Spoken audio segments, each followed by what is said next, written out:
let's get right back into it. What's up, guys? Hunter here, and here we are to do a breakdown and review for chapter 84 of Record of Ragnarok, which is known as The Manslayer and the Godslayer. And I know your boys low-key disengaged with Record of Ragnarok for a little bit. Sorry, I don't know. I think I had fallen behind. I had missed like 2 chapters somehow. And then I was like, I'll keep catching up. But then I was like, oh no, I keep falling apart. But we're back. We're here. We're live. So let's not waste any more time. Let's hop right into it. Editing me. Ready? 3, 2, 1, go. What's up, guys? I'm Hunter. Fun fact. Ooh, I do have a pencil. Fun fact. I have it on me. I keep it on me at all times. Another fun fact. Quick thoughts on Apollo versus Leonidas. That W fight. It was I feel like it's one of the shortest fights in the series. I don't know why. Like, was it 6 chapters even? I'm not sure. It felt very, very short, but I do like it. Once again, I'm going to do a proper, you know what? I'll even hold my full thoughts on both of those battles. I will do a full thoughts on Buggy Boy versus Tesla, and I'll do full thoughts on Apollo versus Leonidas. Obviously, a couple battles have happened. We've gotten a bunch more gods introduced. We've gotten a bunch more humans introduced. It may be time to redo some old videos ranking the gods, ranking the humans, ranking their fighting styles, ranking their techniques. There's a bunch of things that have happened. My thoughts have shifted from those original videos. Some things have gotten better in my mind. Some things have gotten worse in my mind. There's a whole bunch we have to talk about with Record of Ragnarok. I can't wait to reintegrate it properly back into the channel. So let's not wasting more time, and let's hop right into chapter number 84. Way to go, as expected from the god of the sun. Well done. That's how a god does it. With 5 wins and 5 losses, the gods have taken I can't read. The gods have taken a lead again. The sun god Apollo does with his divine majesty a great victory. Honestly, quick thoughts on. I'm fine with Apollo winning. I mean, I think it was kind of necessary because the Greeks took another L, specifically the Greek gods. If the Greek gods took another L, it kind of would have been embarrassing. Because the only Greek god that won their fight was Zeus. So the Greeks would have been 3-1. Well, no, 1-3. If Apollo had lost, so Apollo winning is fine by me. It's funny that he won over a Greek opponent, but hey, it'd be like that. I'm fine with that. Honestly, Apollo is kind of what I wanted from Hades in terms of once again, I'm going into thoughts about a battle that I'm going to make my own type of video on. But in terms of what I wanted from the creativity of using Apollo and his myths and how you're going to convert that into Record of Ragnarok character, I am much happier with how they did that with Apollo than they did with Hades. I'll be real with you. So I'm happy that Apollo got a good show. Leonidas, he was cool. I think the one thing I'm going to regret about not covering that battle live, I really like the integration of the Valkyrie in that battle, and I hope that Valkyrie integration goes on further and further and further, though admittedly, for the next human fighter, we don't really have much contextualization for his Valkyrie, if she's even a thing yet, or if he's just been carrying a generic sword. But regardless, I'm very, very excited to see what goes on here. Once again, Record of Ragnarok are absolutely insane. This is one of the few mangaka that I cover that actually uses shading. Actually genuinely uses shading, not just cross-hatching. Golly. But Apollo with the dub. Though admittedly, one thing I do wish, I wish Artemis was an actual character. I don't know what it is with the Record of Ragnarok mangaka refusing to have more than 5 women. Well, no, the 13 Valkyries. And Aphrodite. I feel like that's it. We have not seen any other women. Oh well, and Eve. And the occasional female god here or there, and all the generic women that are cuddling with all the men. But I don't know, Artemis is a relatively, I think she's one of the more interesting characters whenever she gets adapted into modern work. So honestly, seeing Artemis would have been cool. I mean, I'm fine that she got her own little reference being baked into Apollo's weapon. The Threads of Artemis was a cool weapon idea. Once again, like I mentioned, I like the contextualization of it as a weapon versus Hades just having, a Bident, and the Record of Ragnarok mangaka wanted me to think that's cool. But I don't know. Artemis would have been cool. Would have been neat. Especially since the Greek designs kind of keep overlapping. Apollo just looks like longer-haired Hades, and Hades just looks like Poseidon. The only Greeks that look, then again, they're all family. So I guess that makes sense. But then again, in the contextualization of Record of Ragnarok, apparently Apollo isn't family. Because he calls Ares his god friend. not his brother. So, like, I don't know. What is the contextualization?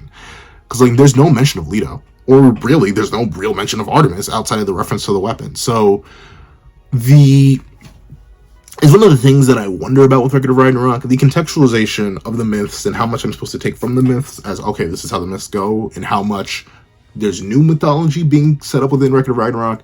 I kind of wish if you're going to fundamentally change the mythology, like not mentioning Leto, not having Zeus be Apollo's father, none of that, then you would at least tell me what the new story is. Let me see something a little bit different. But I don't know. It feels like for the past, well, at least for Apollo versus Leonidas especially, and even a bit with Tesla versus Buggy Boy, it feels like the Record of Ragnarok manga has kind of been juicing through these fights. I'm hoping that the next battle is at least 10 chapters. At least a solid, juicy 10 chapters. Because we've been waiting for my boy. I know he has a whole side manga. I read a bit of it, but I heard, like, the website I was using didn't get caught up on it. I need to reread SOUJI's manga. But, let's see. Apollo. Thank you, everybody. Shouts to my boy. He really is about that life. I do like Apollo's backstory. I've heard a lot of people saying he has the best backstory of the gods, and I'm like, with Buggy Boy and Shiva right there? Like, come on now. Come on. It's better than Zeus's, don't get me wrong. It's better than Thor's, don't get me wrong. It's better than... Honestly, it's better than Hades, don't get me wrong. But then again, I kind of like Hades' backstory. I like Hades' backstory. I like his character design. I'm even fine with the fighting. It's just that how he fights is so boring. But man. Look at it. Thank you, everybody. Such a suave gentleman. Such a suave individual. Let's see.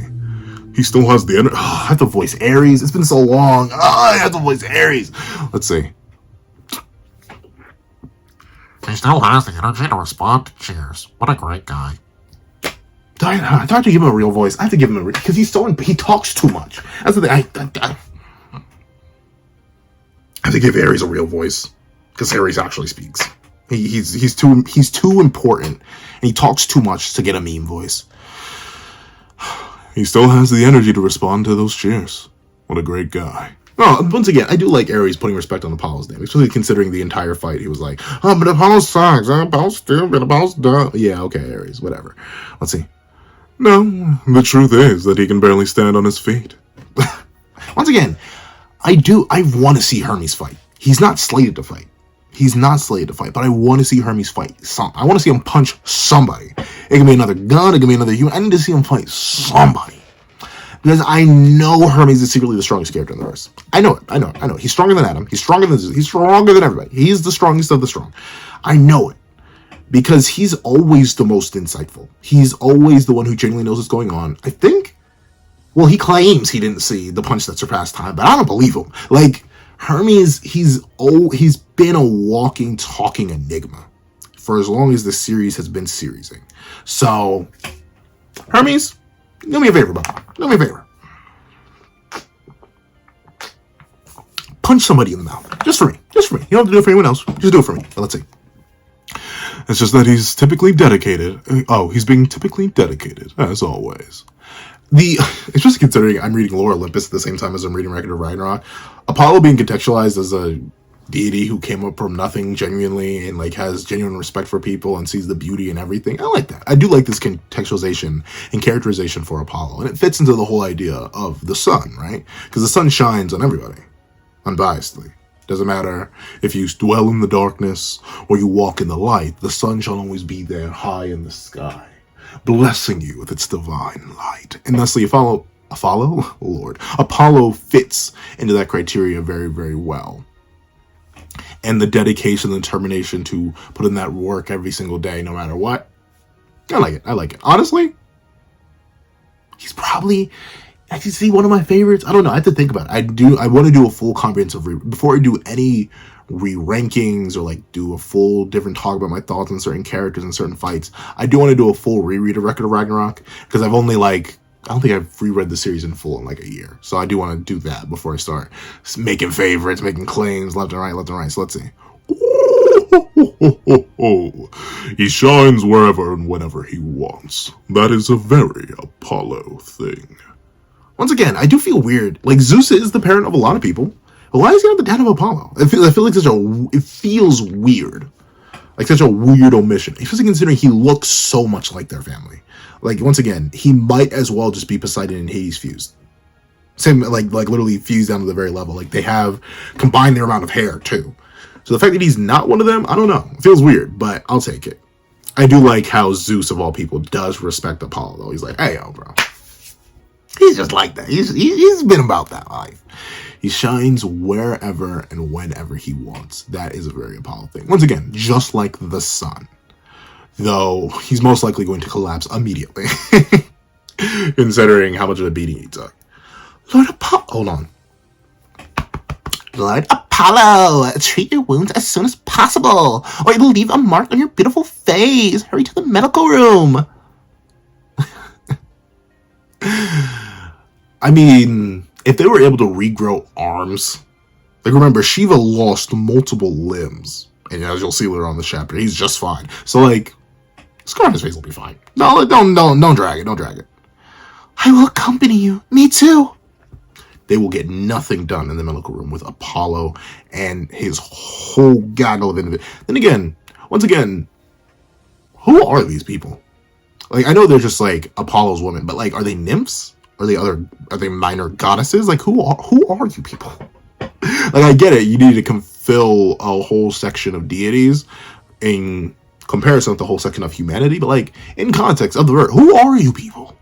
Who are you? You're always here, but I don't know who you are. But let's see. Thank you for your concern, but there's no problem, beauties. This wound is fine as is. Huh? Apollo, the women don't like scars, Apollo. Apollo, please. But, that's sweet. Apollo, I didn't notice this on my first read.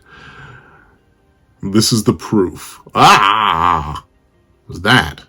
Sorry. This keeps jump scaring me. This is the proof that I fought with all my soul against you. Once again, it's a theme that every god in particular, the humans, they're kind of different. Though admittedly, I was rereading my favorite section of the manga when Buddha was getting pulled up on by Loki. And we even see Sasuke mention, and this is a minor thing, when he mentions, hey, ganging up on somebody like this, me personally, I don't think Poseidon would have rolled with that. So maybe y'all just ain't gods just like he is. But so far, every single combatant, even once they win, they always have some form of respect for their opponent. And they're always willing to take something away from that battle permanently. Let's just go in order.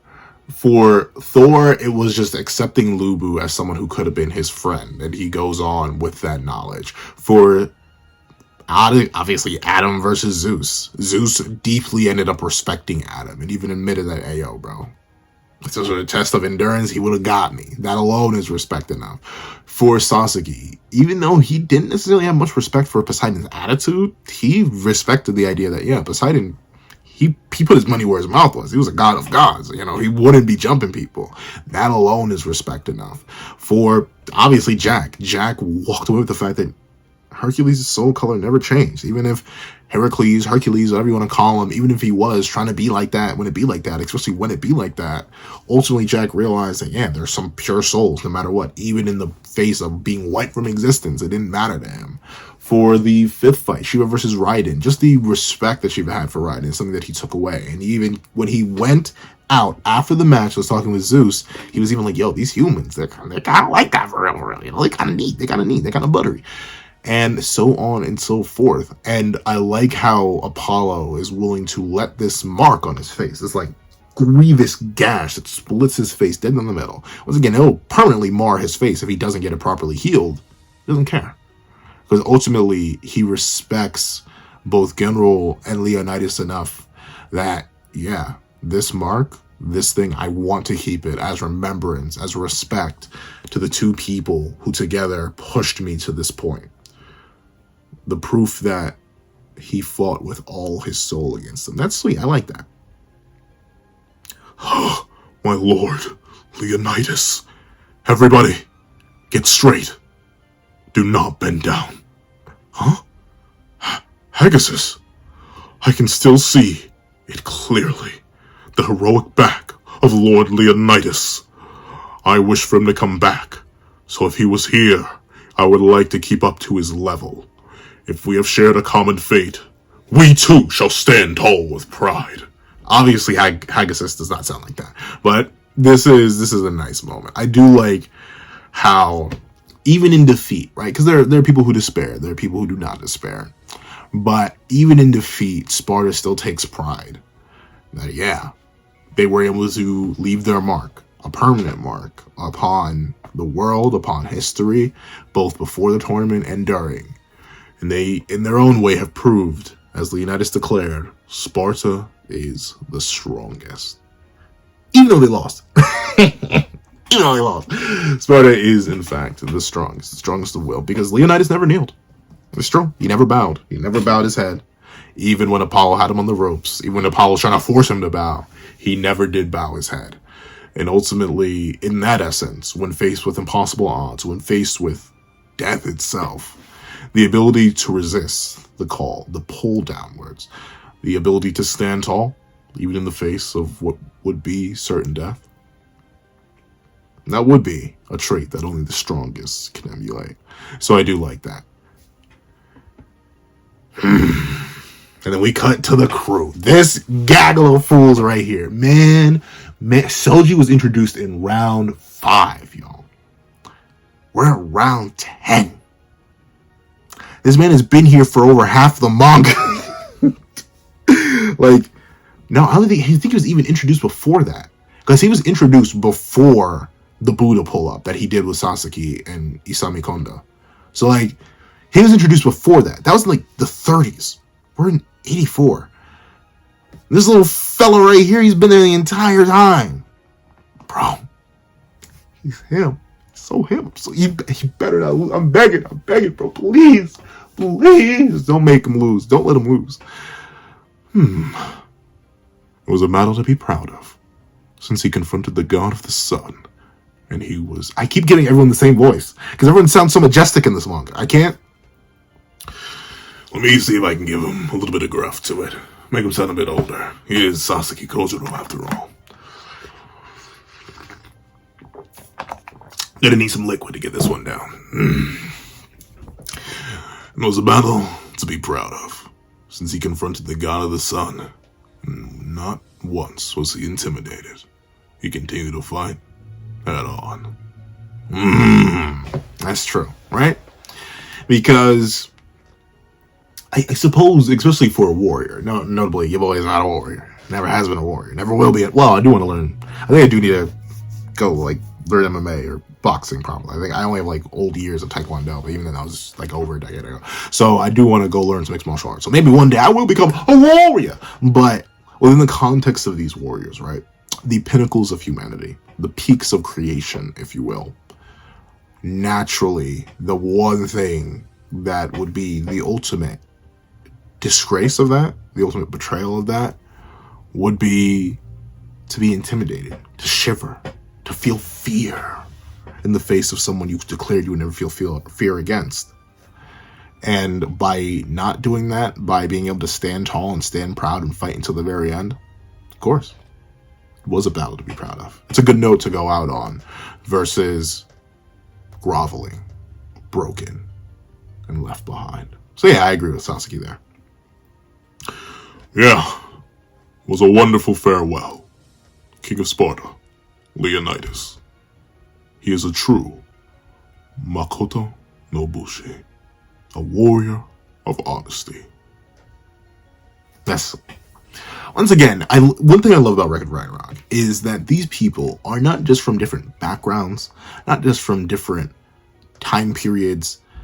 They're from different walks of life, different eras, different everything. These are people ripped from countless points in history.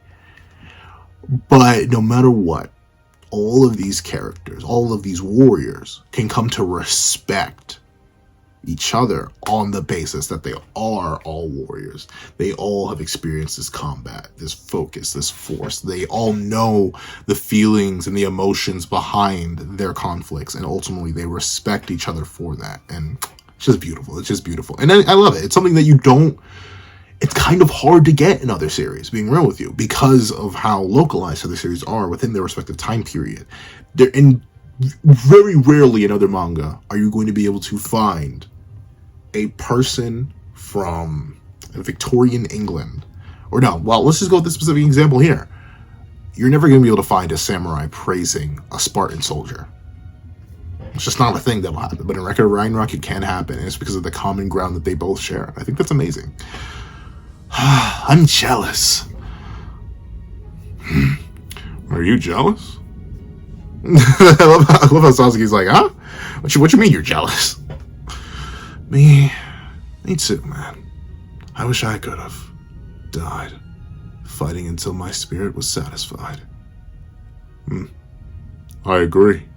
So, notably, I didn't do much research on Souji Okita. I just like his character in Record of Ragnarok and in his own little side manga.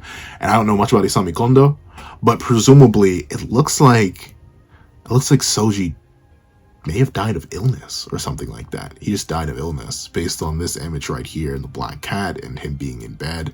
It looks like Isami Kondo perished through decapitation. Most likely something to do with dishonor. Once again, I don't remember. I'd never finished their own side manga. I meant to fully read it because I know that is a thing that came out.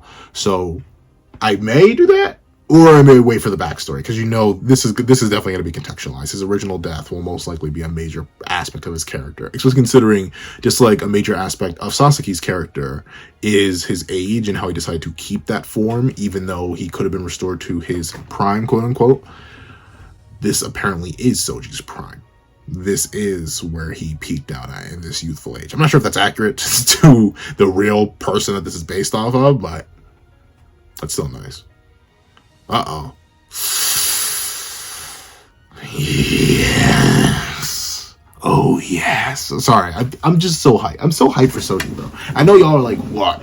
You pencil, you want to see another swordsman fight? But to be fair, like, in Record of Ragnarok, we've had Sasuke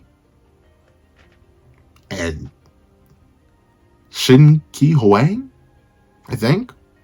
Those are like the only swordsmen, I think, right? Because Lu Bu wielded a spear. I think spears are way too common. Because Lu Bu wielded a spear, and obviously Thor wielded a hammer. Then Zeus and Adam were both fisticuffers. Then Poseidon and Sasuke. Poseidon was a spear wielder, but Sasuke's the only other swordsman.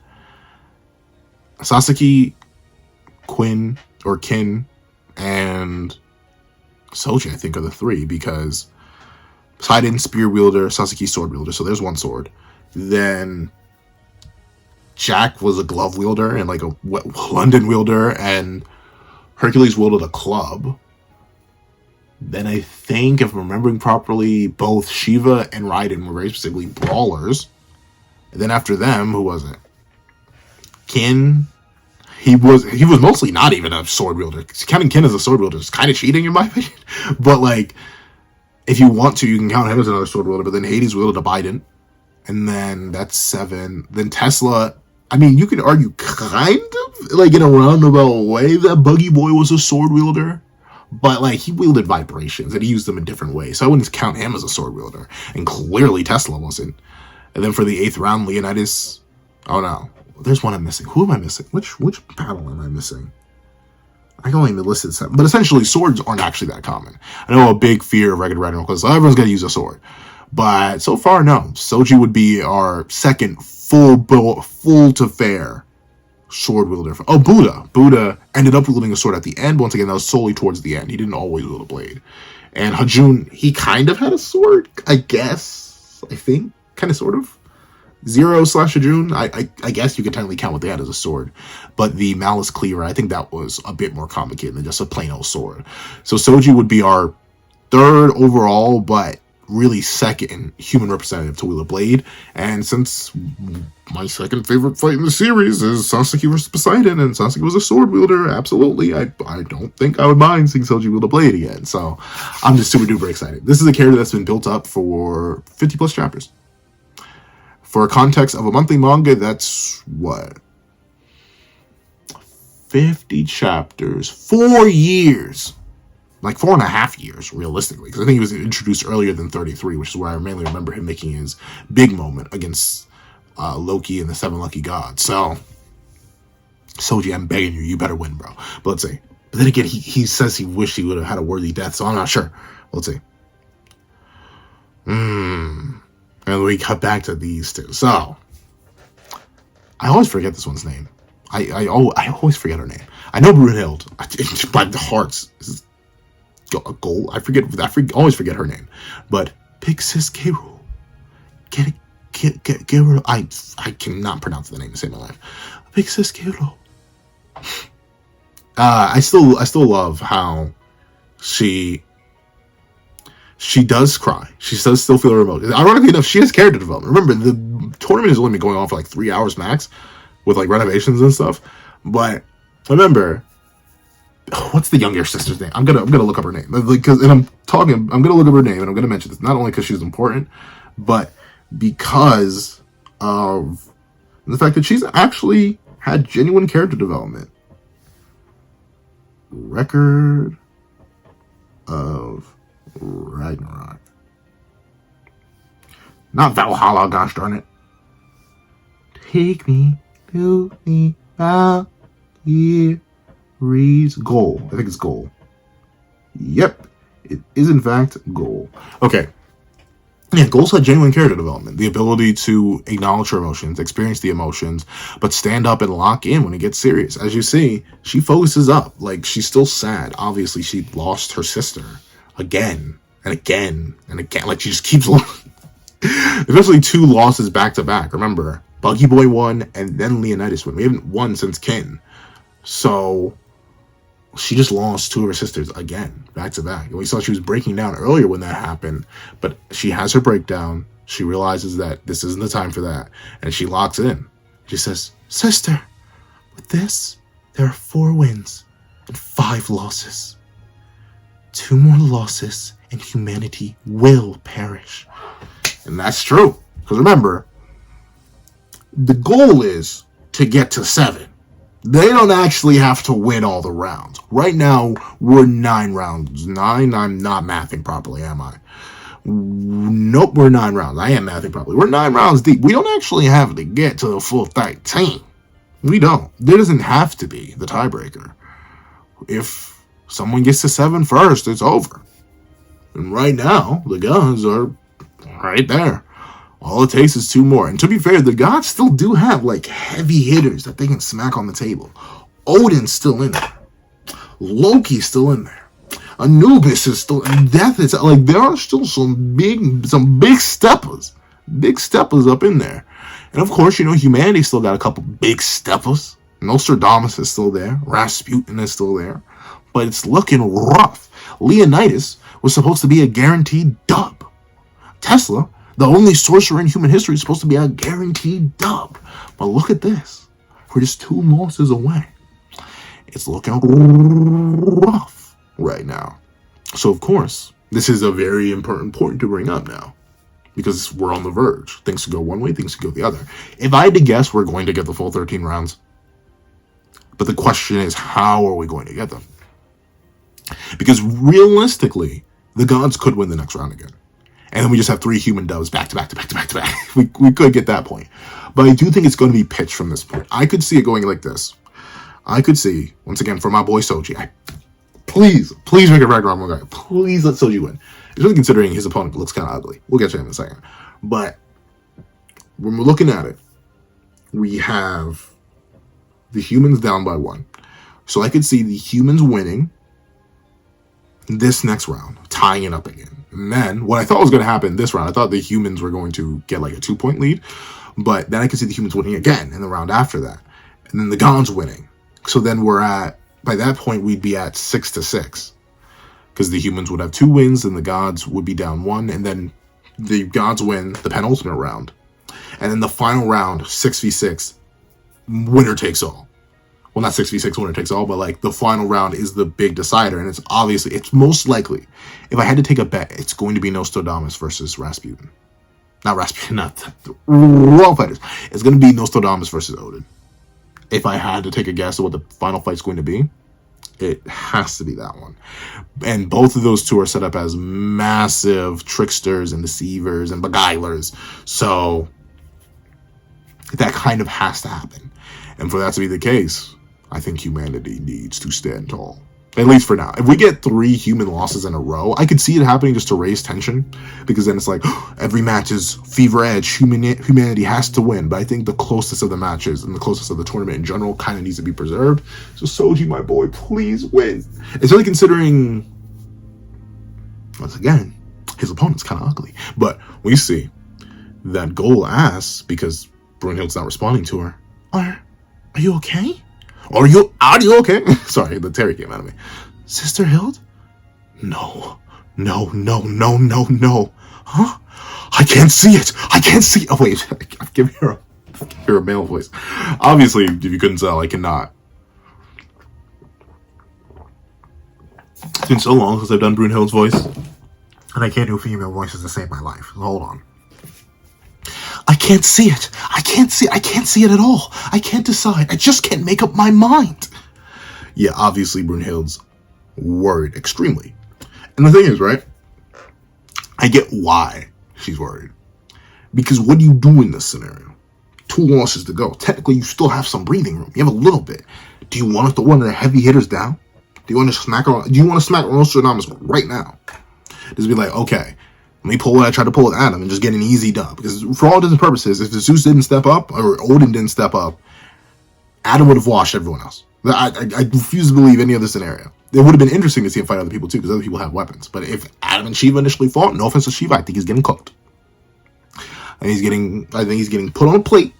I think you put him in a pan, put a little seasoning on him, flip him over, season him some more, flip him over one more time, make sure he's nice and evenly baked, and he's cooked. That's my opinion. So Adam was supposed to be that trump card. So of course, Brune, she's running the calcs in her head right now, because she's like, I gotta back up Adam. I got Nostradamus, the strongest human, because that's what she's called him on a couple occasions now. So do I smack him on the table? But if I smack him on the table now, what if I need to fight Odin? What if I need to fight someone else? Because you want to save, because since the gods still have heavy hitters, you want to save the human heavy hitters. So Brunhild's in this stun lock right now, where she doesn't know who to choose. But luckily enough, the GOAT himself, but we see that Goal is like, what's the matter? Calm down. Brunhild hits the, I can't calm down. My blood is boiling. I got burning blood. This time, we're on the edge of a real cliff. We cannot afford to lose next time. However, I just can't see the right answer. Well, who's left? She's got very limited options. The right answer is, who should be the next representative?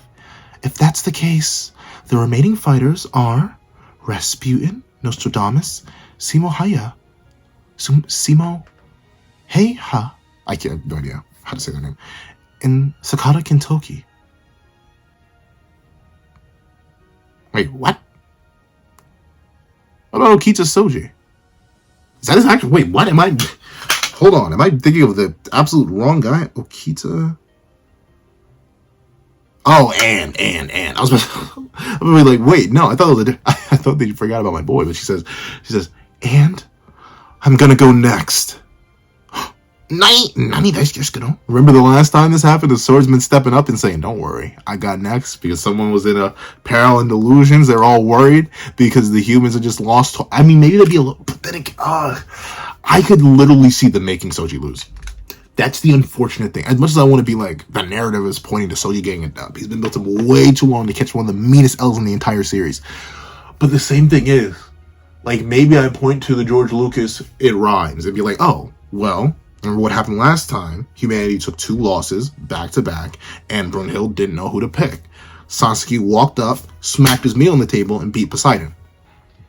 Right? It sounds like such a smooth layup, but at the same time, I could see, if I'm the record Ragnarok mangaka, and I want to take a sledgehammer, a whole medieval sledgehammer, boom, and knock out some people's ankles, what I would do is I would mirror the exact same scenario that I did with Sasuke into Poseidon, and be like, yeah, it looks good, doesn't it? Yeah, it doesn't seem like Sasuke has to win. Or no, it doesn't seem like SOUJI has to win. We're in dire straits, humanity's looking rough right now.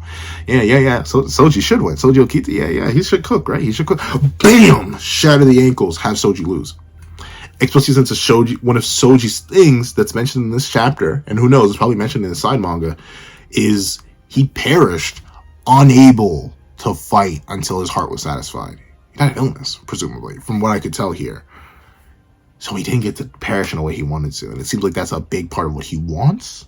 So maybe he would want to get cooked. But then again, once again, flipping the script, I don't know, all over the place, flipping the script, we could use this in a similar way to Buggy Boy, because I wish I actually was reviewing Ragnarok, because I can't say I fully called it, but I did kind of expect Tesla to lose, mainly because Buggy Boy's goal was to perish, right? Like, especially once his backstory was revealed, and it's revealed like, oh yeah, you know, I just want to get up out of here.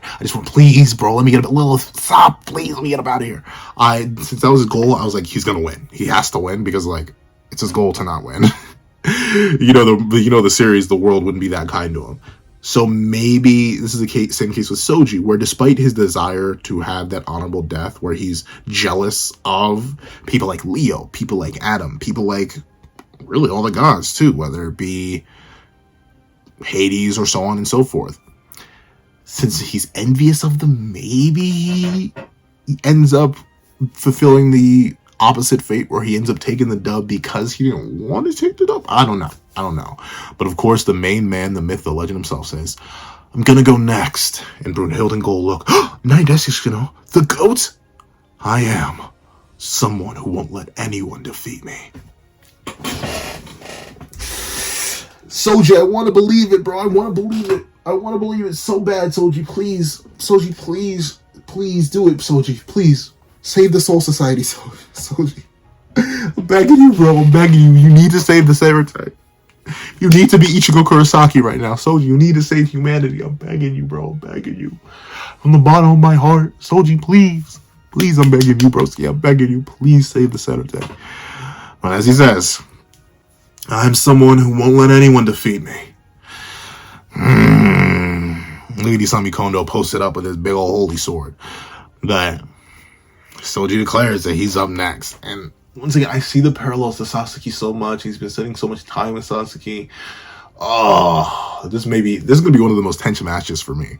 Because I've been itching and scratching for SOUJI to fight. I've been fiending for it. So, I don't know. But we see. Huh? Who? And Brunhild looks, and SOUJI looks back. I understand.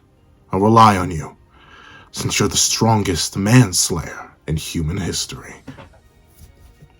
So that's an interesting title to give him. And look at Isami Kono. He's like, yeah, broski. And SOUJI's like, yeah, broski. Thank you very much. The leader of the Shinsengumi's first division, Okita SOUJI, is ready. Oh, bro, he's gonna be so goated. Oh, please, SOUJI, I'm begging you. You can lose an arm. You can lose an eye. You can lose half your head, bro. You can lose a leg. Just don't lose the fight. I'm begging you, SOUJI. Don't do this to me. My heart's too fragile, but look at how goated he is. He's so good with the sauce, bro. He's infinitely good with the sauce. Like, look at that. Look at just how he holds the katana. Oh, he's so good with the sauce. I love SOUJI. I know people are gonna be like, why do you love SOUJI so much? He's done like literally nothing. And that's the thing. He's just goated, bro. He's just infinitely goated. So he better win. But let's see. Is ready. Oh, I love this character design. He reminds me of Kara. I know people hate it. All the Undertale fans out there. I have a friend who loves Undertale, and they always hate it when I say Chara. I just pronounce it the way it looks, and for the longest time I didn't know, so I like got used to saying Chara, and then they're like, no, they're like grab me with it, like, no, you idiot. What do you mean, idiot? It's a play on the word character, and thusly it means that the name is Kara, not Chara, you idiot. Do you not understand the symbolism? I was like, I don't care about the symbolism. I don't want to read it and text it. And yeah, so, but yeah, it reminds me of Kara. That face for some reason, and I love it. Please win, please. I'm begging you, please win. But let's see. We cut over to the Valhalla Arena, specifically the meeting room of the main gods, and we have a table of. See, this is such a nice, sweet little detail. All the gods who fell, 1, 2, 3, 4 of them. They all have black capes representing their deaths. And once again, you have Zeus at the head of the table. Interesting that Odin sits so far. Like, you think him and Zeus would sit next to each other. I understand this is the Norse pantheon, and obviously this is likely where Poseidon and Hades would have sat.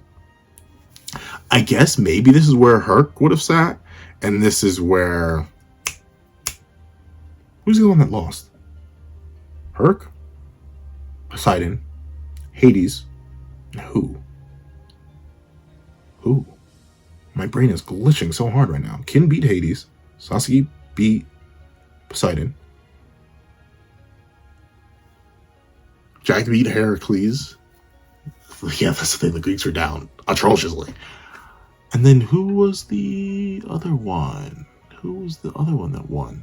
Why am I blanking so atrociously hard right now?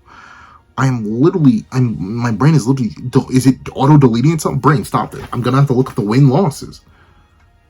Hajun most likely sat here.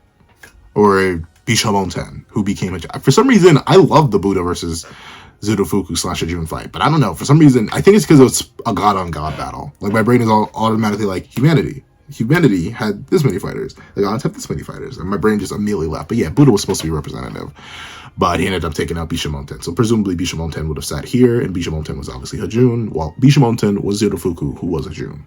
So that's likely where he was represented. But this trio right here, I'm so excited. Well, Thor, he's already cooked. I hope he does more in the narrative, though. I would like to see him rebel against his father and stepbrother. It's, well, I don't know, the Loki's relation to them in this mythology is kind of weird. But this is quite the table of beings here. And there's a little something we'll talk about. But shout out to my boy Shiva. Still most likely my favorite deity overall. This thanks to his backstory. His backstory carries him. I really don't like his fight. He has the opposite effect of what I assume his co-sitting counterpart here would have been. I really don't like Heracles, but I love Heracles' fight for Jack. I really don't like Shiva's fight, but I love Shiva for his character. But we see. Everyone's pulled up, and Loki naturally asks, "Hey, Shivi, are you okay? You haven't slept. Your scars from fighting with the human, do they still hurt?" Loki, nothing but a man of mockery and mischief. And I mean, I'm interested to see how powerful he is, because he was willing to take on Buddha. Once again, the power scaling in between the different gods is kind of weird. Like, the only thing we should know definitively is that Zeus is at the top. Even that's in question, because we don't know that much about Odin. But obviously, like, Shiva, despite being held in the same tier as these, like, leader deities, obviously there are levels to it. Like, he bowed down to, like, regular Zeus. Regular Zeus kind of just pushed him down. But of course, Shiva has his own transformation. But Zeus can kind of just bulk up whenever he wants, and then he has Adonis on top of that. Meanwhile, Shiva, he can't really bulk up, but he does have his, like, burning heart world destroyer form. Whatever you think is stronger, I would have to give the edge to Zeus on that one. But I love Loki just being the, what's happening? What's happening, broski? You all right? You hurt? Oh, how's your boo-boos, Hades? No, how's your boo-boo, Shivi? Always the trickster. But we see that Shiva declares, all the wounds have healed already. So, Loki, who do you want to fight against? Obviously, like, I love the look on his face. He's like, you want to talk smack? You want to talk about smack and beat up by a human? Why don't you go try it, Bucko? You leap into the field. Let's see what you got on hand. And we see that Loki, once again, just playing with the mock. It's like, oh, so scary. I love Ragnarok has some of my favorite characters. I don't know. I love Ragnarok so much. I'm so mad at myself that I fell off reviewing it for as long as I did. But luckily enough, we're back here now. And of course, interestingly enough, this is the most we've seen Odin speak. Loki, just leave it there. And Thor, dead silent. I do like how the Norse have black sclera, though. That's like, I think the only one who doesn't, at least the two related Norse, Odin and Thor, they have black sclera. That's such a nice little detail. It's a rare trait throughout the manga, but Zeus has it too. Huh? Why is everyone so nervous? Is something the matter? Thor, man, I know he wants to punch Loki in the mouth, but still. Are Apollo and Buggy Boy still... I'll call him by his name one day, but not today. Are Apollo and Buggy Boy still under treatment? Apollo just started getting treatment. Chill out. Well, after all, they received quite serious damage. When it comes to Buggy Boy, he probably wouldn't come to a place like this. Anyways, he's just a weirdo. So, old man, what's the purpose of gathering the Ragnarok participants? Not all of them are here yet, but, well, I'm about to decide how we end the struggle. How to end this? Well, there are 2 more to go. If we win 2 more, this tournament will be over. Mm-hmm. So just as in Brunhild is trying to figure out like how to save humanity, both literally and figuratively, with their next pick, the gods are looking to wrap this up. Because to be fair, 4 gods weren't meant to fall. 1 god was meant to fall. Not a single god was meant to fall. So the fact that humanity's been pushing back this hard, even though Zeus gained respect for them, as a leader of the gods, it's definitely still his main prerogative to quash this little rebellion, to win the tournament. Because if they lose, well, what does that say about the gods? Are they truly that much more powerful if they lost? So I understand why Zeus is like, let's just cut him down. But let's see who he's going to pick. And this is hey, me, pick, yo, it's me, it's your boy Anubis. Yo, pick me next, pick me, I'm him. Look at me, look at my 8-pack. Like, gee, 1, 2, 3, 4, 5. He got a 10-pack. Bro's got abs on abs. Bro is ready. He's a bargain. Bro's got fangs and everything. He's got slitted eye. He is everything. Anubis is Anubis, bro. Interesting design. I'll have to make a whole video talking about Anubis, because his design, like, it punched me in the face when I saw it. But Anubis, very, very interesting design. I like how it's simultaneously, like, I can see the dog aspect of his mask, but here it also represents, like, the birds that are common in Egyptian mythology. But obviously, this is a very interesting design. He seems very dog-like, from his mannerisms to his appearance. And I think that fits, actually. I saw a lot of people complaining about this design, but the reason I think Anubis' design works so well is because of what he represents. Remember, while Osiris in Egyptian mythology is the god of the underworld, in a very similar vein to Hades being the god of the underworld for Greek mythology, they aren't the gods of death. Anubis and Thanatos are the gods of death of their respective mythologies. Greek for Thanatos, Anubis for Egypt. And in a way, I know it's going to sound so weird, but in a way, death is much like a dog. It'll keep chasing you, and eventually it will catch you. And it's always excited. It's always there. It's always lurking and waiting. And this playful, almost unassuming design that comes with these like big old puppy ears, and overall this just like seemingly laid back and lackluster demeanor, all of that, I think is meant to underlie the danger that Anubis actually is. And I think it's very interesting that he's the only Egyptian rep. I do kind of wish we had more. Like, don't get me wrong, I like Poseidon. I like Zeus. I like Hades as a character. I like Hercules. I do wish, though, Egypt got more representation. Heck, even Apollo. But think about that. 5 out of, like, that's nearly half of the representatives ended up being Greek. And I know Greek is one of the most easily played with mythology. You won't really offend anybody with Greek mythology. But, come on, man. We could have gotten a little bit more some Egypt. Like, obviously, Anubis is the dog representative. But, like, we couldn't have gotten a bird. I mean, instead of Heracles, we could have had Horus, so, you know, the Egyptian god of war. We could have had... there are no females being used in the Record Ragnarok world for either side of the combatants, so I guess that excludes a lot of the female mythology. But still, you could have had... like, we haven't even gotten a mention of Ra.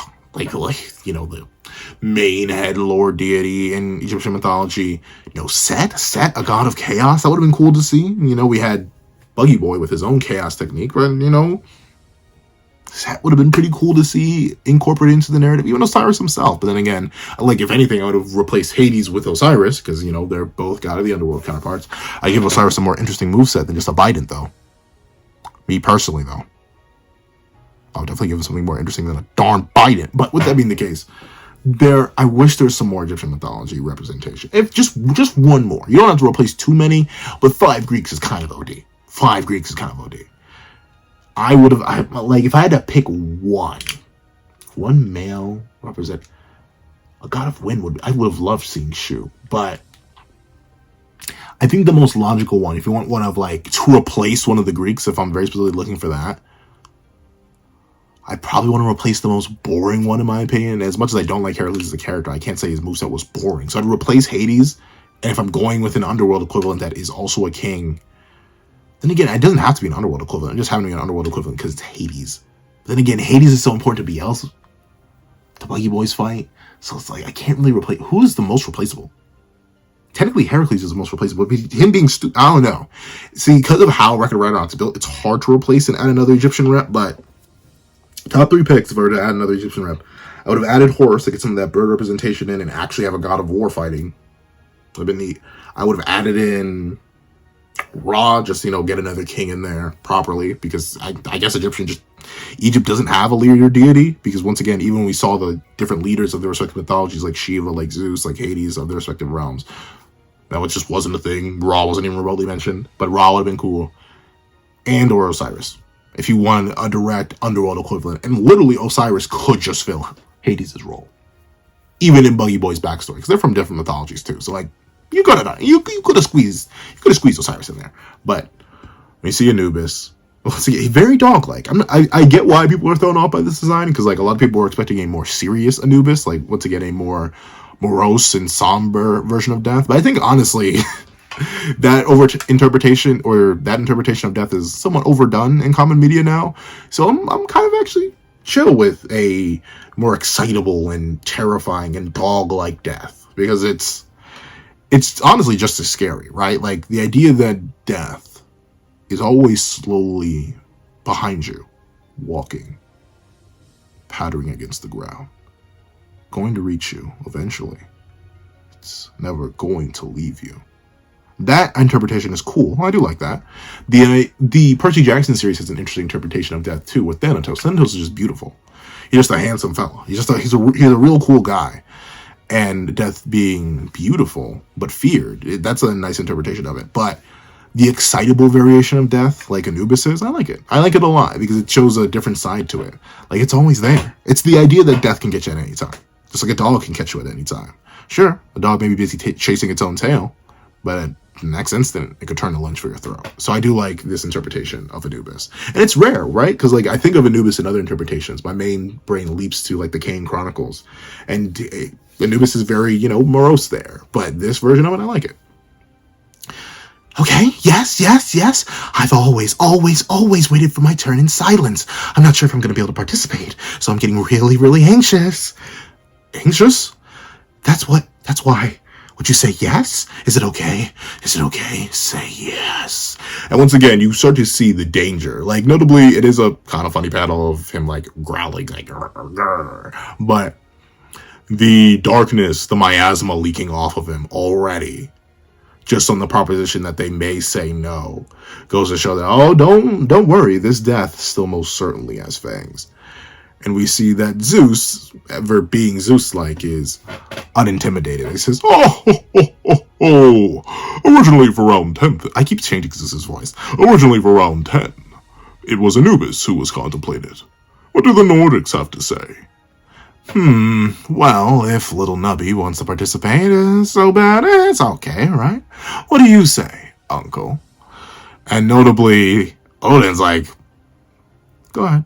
Okay. Weaken yourself some more. Like, throw another one of your representatives away. And notably, even Thor is quietly thinking to himself, like, he's looking at his father. He's like, what you planning, Pops? So I think when Odin's rebellion starts, because I do think that is a thing, when it starts, I don't think Thor's going to be included in it.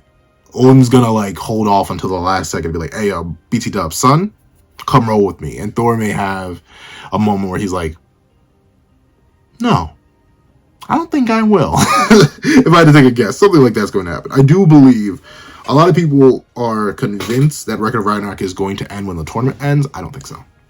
I think something's going to happen in the tournament. Maybe the final round will be a draw or something like that. Or something's going to happen to the point where Record of Ragnarok evolves from a tournament manga to an all-out war manga. Something's going to happen. I can smell it. But with that being the case, interesting that Anubis was considered for the 10th round and we're on the 9th. I'm wrong. This is the 10th round, I think. I keep getting confused. My brain just keeps lagging behind. What is it? 4 wins? What is it? I keep forgetting the darn ratio. 2 more losses, humanity will perish. 4 wins and 5 losses. Oh, so this is the 10th round. Shoot, I'm stupid. But we see that Odin approves. Like, it is well. And Anubis the ears, I love how they flock up. Though really they're always pointing up, but they had a nice little detail. As the ears pop up to say, "Whoa, ding! Yay! It's a deal! He said it!" Woof, woof, woof, woof. Like he's just a dog. He's literally just an animal. Have you been making onomatopoeic noises? You've been making onomatopoeic noises. What? That's such a weird sentence. That's just poorly translated. You have been making onomatopoeic noises coming from your heart for a while now. I guess the sentence makes sense, but it feels so weird to say. But yeah, Anubis is having fun. But of course, you know, we gotta save him for Rasputin. Because we see that a certain someone strolls in. Wait a minute. You are... so you came. The next will be me. And we see Susanoo Mikoto, Japan. I'm not sure if he's wielding a sword. I don't know what that is. But Susanoo. Why is he not made of chakra and glowing? No, but this is Susanoo. And naturally, there's this aura, this presence about him. As we see Ares, he becomes Spanish for a little bit as he has the upside down exclamation point or question mark. He says, "What? This pressure? My body feels heavy. I feel like I'm being crushed just by standing next to him." Susanoo wants to be next? It's already too late. It's been decided that it's my turn. Once again, the difference in power between these individuals and why Ares is not a combatant while someone like Anubis is. Look at the lack of fear in regards to Susanoo's announcement. Ares is shocked, like, oh, this overwhelming girth, he's smacking me with it. Meanwhile, Anubis is like, no. he's just chilling. And look, he even gets this close, and Susanoo's like, I see, but the next will be me. And he's like, yeah, dude, I'm going out. Like, I hate to tell you, Bucko, this is how it's going to go. And we see both Loki must have happened to Loki before. He's just like, and she was even shot like, huh? As Anubis is like, huh? No, aren't you listening to me? It was decided that I will be next. Oh, I see. But, I didn't know. Susanoo is being honest, and then we see, yuck, yuck, yuck, you've heard now. Now you know. It was decided that I will be next, even if you want to go. This is my turn. As a person who's owned a couple dogs in his life, this do be how dogs be acting. Especially when they're skittish. It's like, what do you mean? We weren't going for a walk right now? We're going for a walk. You said we're going for and then they freak out. I'm sorry, but I didn't know. What's his face that Anubis makes? He's like,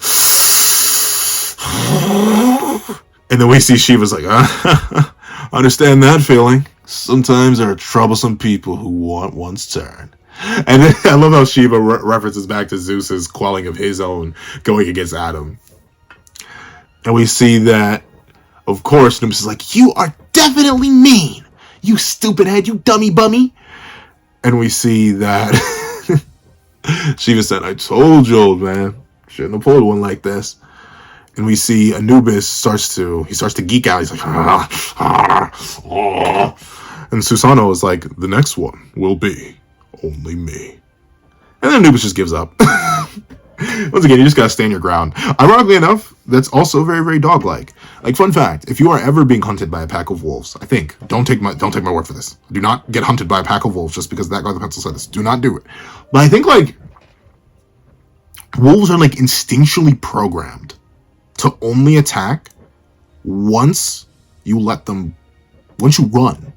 Like, the best way for prey animals to, not become prey is just to stand there and, like, look at the wolves and, like, bluff charge at them or even charge at them. Like, just do not run. And I think that's only a wolf thing, though. I don't think it applies to, like, African dogs or hyenas. I think they'll eat you regardless. Don't stand your ground against them. They'll just eat you regardless. But I think for wolves, like, they're programmed to the point where they will not attack unless you run.